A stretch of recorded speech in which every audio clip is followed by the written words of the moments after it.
Selma to Montgomery March, and it was a phenomenal experience, one that I shall never forget. And it brought about a change in my life, not knowing that it would bring about a change for the world, for Black people especially. And I am just so grateful that I had the opportunity to be a part of it.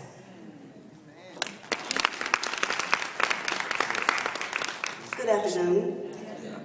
In '63, I was 12 years old, not knowing really what I was getting into. But I am so grateful today that that experience had an impact on my life. I became a teacher as a result of the Caucasian race. The majority of our students were white, and I had an opportunity to share my experiences with them, and I think that made a difference because the school where I taught was predominantly white, as I said, and they were racist. And they thought that all of us were, I guess, monkeys or coons, what they used to call us. But when they met me and I taught them for 35 years, that really made a difference to them and how they felt about us as Black people.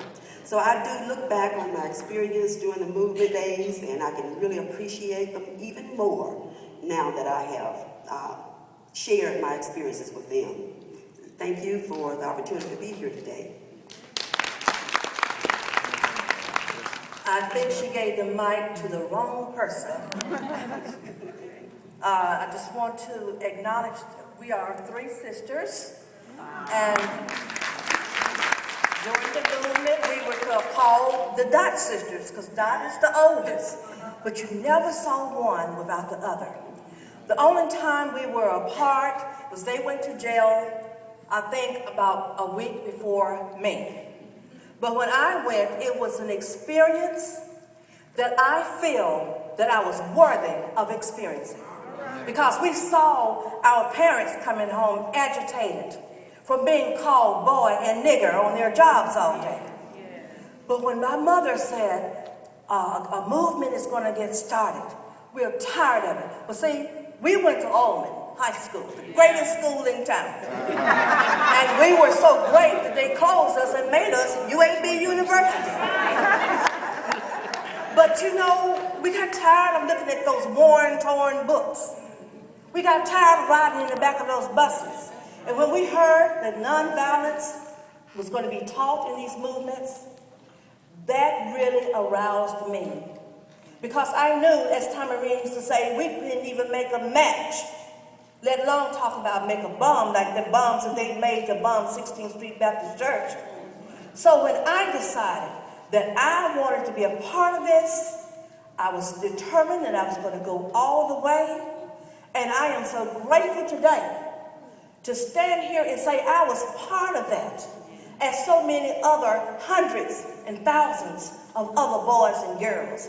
And like Deborah said, it does make you feel real good to know that you made a difference, not only in Birmingham, not only in Alabama, not only in the United States, but in the world. Because we get phone calls from people throughout the world wanting to know our story. But I'm here to tell you what my story is. My story is that I am proud to be a Black woman. Amen. I am proud to say that what we did in the streets in Birmingham in 1963 made a difference, and I know that we impacted the world. Amen. Following Gwen, wow. I'm Janice Wesley Kelsey, and Cynthia Wesley was not my biological sister, but we were friends. She was killed in the bombing.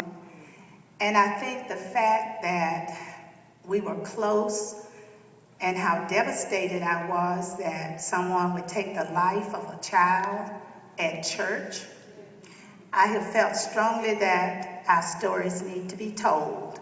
And these stories you don't read in the history books, you don't see very much in a film, but it's folk like us who were there, we knew what happened, and we want to tell somebody. If you don't know your history, you're likely to repeat it. Thank you. My name is Myrna Carter Jackson First, I want to share with you that our history did not begin in 1963. Our history started when they brought our foreparents over here on slave ships. Come on, I think one of the problems we're having today with our young people is that they're living in houses that didn't build. They are drinking from wells they didn't dig, and they live up vineyards that they didn't plant. And I think it's important that our children know this.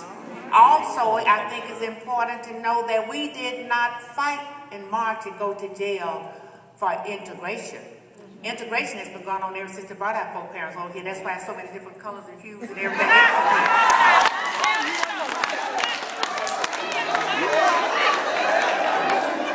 We went to jail for equal access. That's what we went to jail for, equal access. If you don't remember anything any of us have said this afternoon, please remember equal access. Yes. And I got to go get my grandchildren.